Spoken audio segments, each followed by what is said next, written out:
I'm Zach, And I'm Lindsay. and this is the Game Forum's top 5 games to play during the quarantine. My number 5 is going to be Fortnite. Fortnite is easily the most accessible game. It's on literally everything. It's free, which is awesome. On console, it has co-op, which is like the split screen mode, so you can play with your kid if you have kids. It's kid friendly. Uh, it's it's got a lot of modes to keep you busy. There's a lot of challenges, a lot of reasons to play. You don't necessarily have to win to get what you want out of the game, and I think that it's a really solid entry, accessible to everybody that you can play. Like I said, completely for free. All right. My number 5 is going to be Rainbow Six Siege.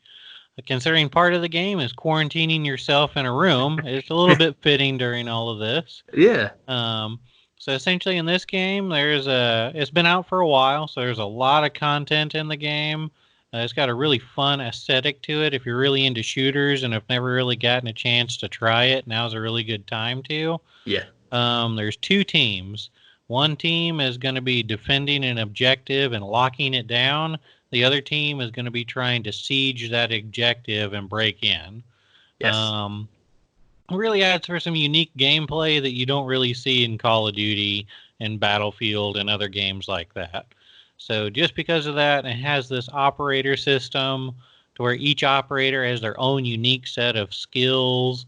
There's a lot of weapon variety. You really get to hone in and find your own unique operator you like playing with. It really suits your play style. So because of that, and it's just different style of gameplay. I think now is a really good time to jump in and try it if you've never gotten a chance to before, or if you played it before. Now's a great time to pick it up again. All right. My number 4 is The Elder Scrolls Online. This is the game that never ends. I think they're on their 13th or 14th expansion. It's available on PS4 and Xbox One, but also PC. Um, it's an MMO, so it's a niche kind of game. A lot of people aren't really into MMOs. I mean, I guess a lot are, but mostly on PC. But for console, there's not a lot of MMOs around. It's it's pretty accessible. If you are familiar with the Elder Scrolls franchise, you would enjoy at least the story and the lore of this game. It's not really close to Oblivion or Skyrim, although they did add the Skyrim map. Certain sections of the map have been added with the new Dragonborn expansion that is actually happening this year. So there's a whole year of content that's coming, barring it doesn't get delayed due to the actual coronavirus. It's super fun.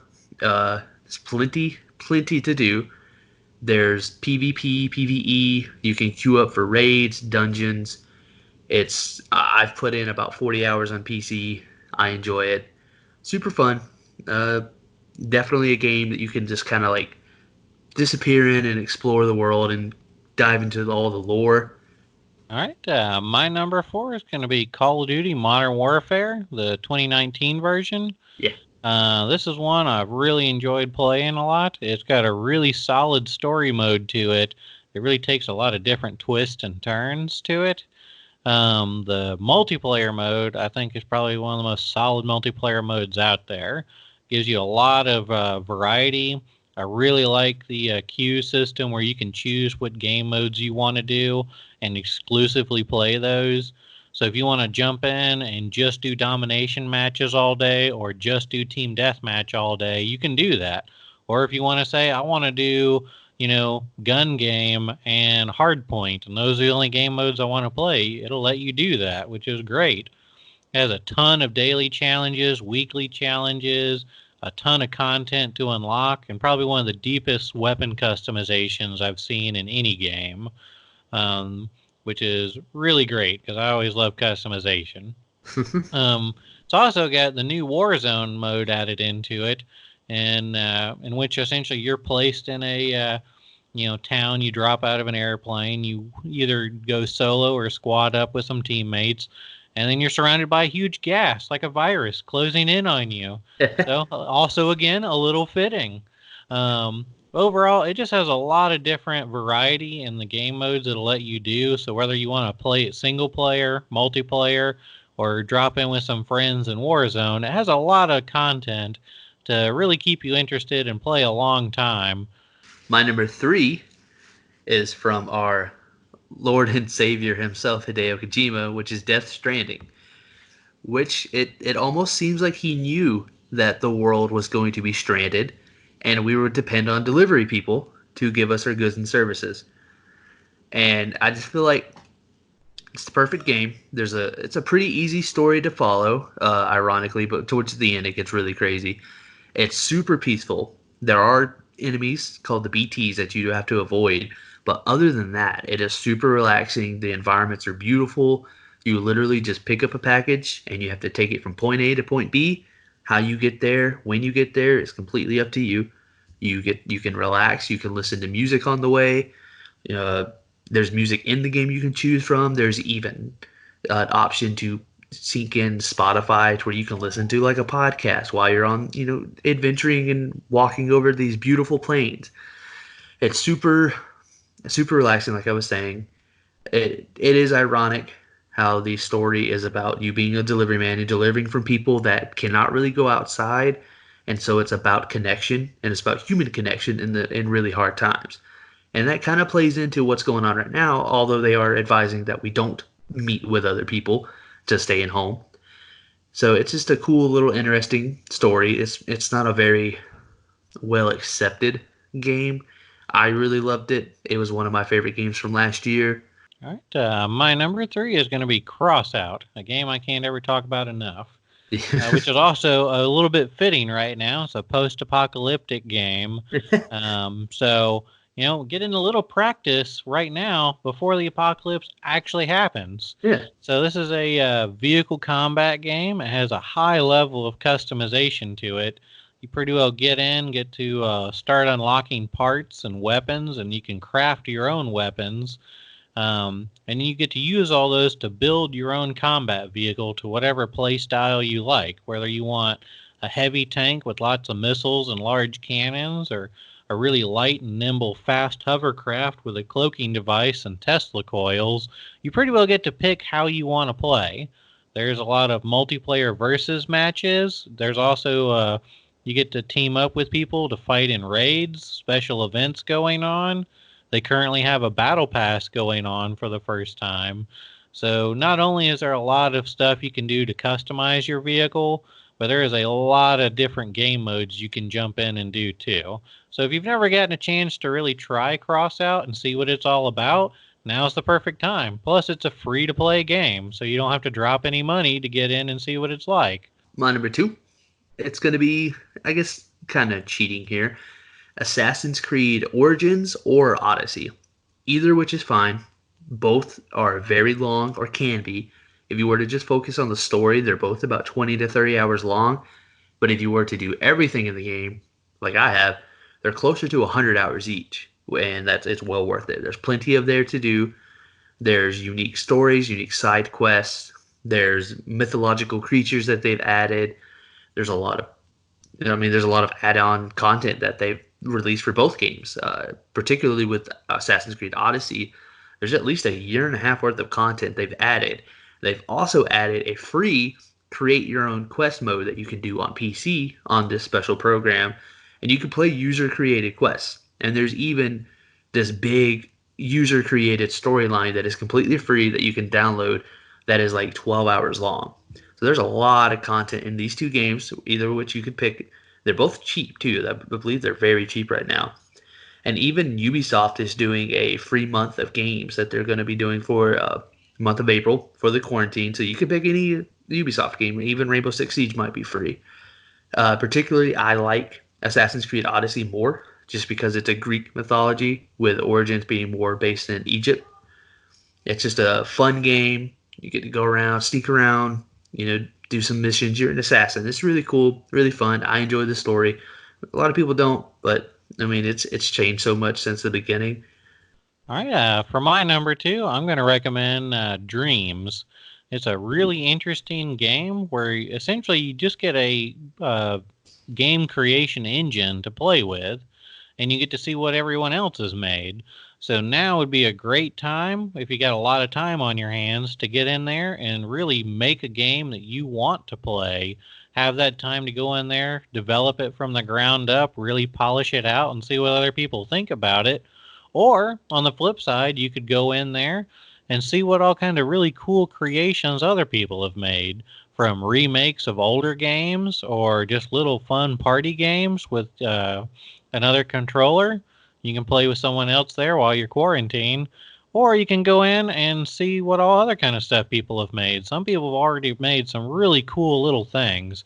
So it's a really almost like the YouTube of games, where you can kind of get lost in it and go from game to game to game, or you can just sit there and go as in depth in making your own game as you really want. So it's a great game to play and gives you a lot of diversity, and it's a game you could really spend a lot of time into. And last but not least, my number one is also kind of cheating. I don't know.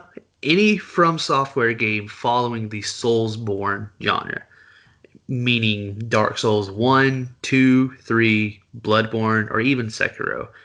If I were to pick one from those, I would go with Bloodborne. It is ironically the most accessible of these games. It was at one point a free PlayStation Plus game, so if you were smart and you actually added it to your download list, you might actually have this for free. I just feel like with everything that's going on right now, having a game that you can chip away at and feel like you've accomplished something, like clearing out a road of enemies, feels like an accomplishment in this game.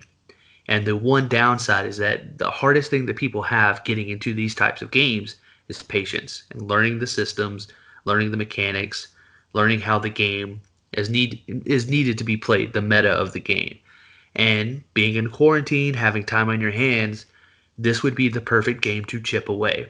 And as you start chipping away, you will realize how amazing the center is of everything, how beautifully crafted the story is, the world, the weapons, weapon placement is perfect. Things are there for a reason, and you'll find out why through the lore. There's PvP that they have. There is co-op. There's plenty of bosses. Specifically with Bloodborne, there are these Yharnam dungeons, which are randomly generated. There's 6 of them, and they're super long. You can eventually get to the end. There's multiple playthroughs that you can do. There's DLC, and that's just with Bloodborne. Dark Souls 1, 2, and 3 are their own beasts to conquer. But if I were to pick one, Bloodborne would be the one. And like I said, it's been free at one point. You could have it on your list. You could download it and play it.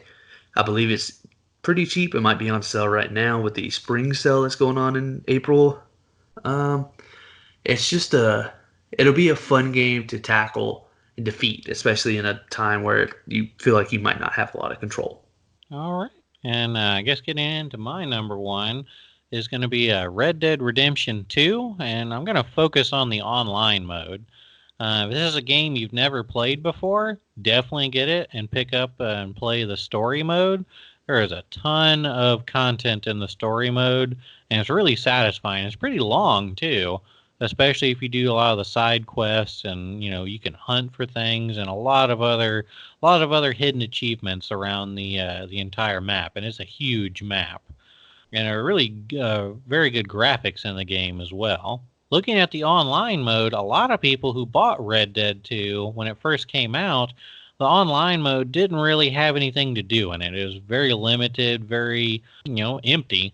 They've done several different updates to it since it's been out, and if you haven't ever gotten back in to try it out, there's a lot of stuff to do now. They have different roles you can do, a lot of stuff you can unlock now. You can do bounty hunting missions. You can go out and like with a metal detector and find collectibles. There's stuff you can do with hunting the animals and stuff in the online mode and trading those in.